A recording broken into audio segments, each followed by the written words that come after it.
Syederalun, sederet peristiwa pengacau penerbangan yang terjadi di Papua menyita perhatian dunia aviasi.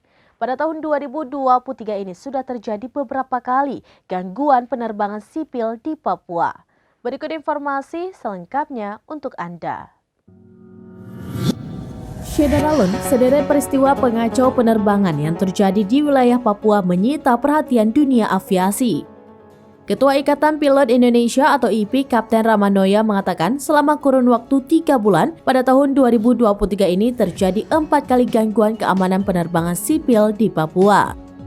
Seperti yang terjadi pada 9 Januari 2023 telah terjadi penembakan pesawat milik PT Ikaros jenis karavan PKHVV yang akan melakukan pendaratan di Bandara Oksibil Kabupaten Pegunungan Bintang sehingga mengakibatkan lubang di bagian bawah badan pesawat dan pesawat pun gagal mendarat.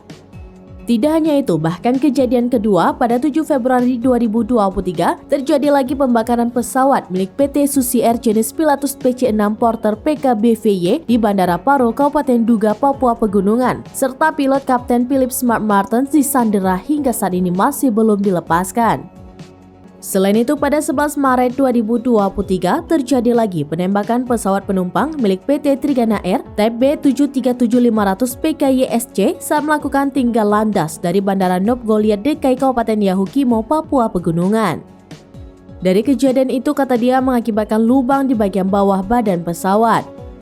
Ia mengatakan dari serangkaian kejadian-kejadian yang terjadi tentunya merupakan suatu hal yang memprihatinkan dan sangat disesalkan karena sebagian besar kebutuhan hidup masyarakat Papua disuplai melalui pesawat terbang.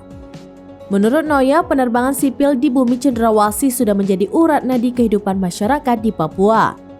Untuk itu, IPI yang merupakan organisasi profesi pilot Indonesia yang juga merupakan bagian dari IVALPA mengimbau agar semua pihak untuk menjaga, melindungi pilot dan penerbangan di Papua.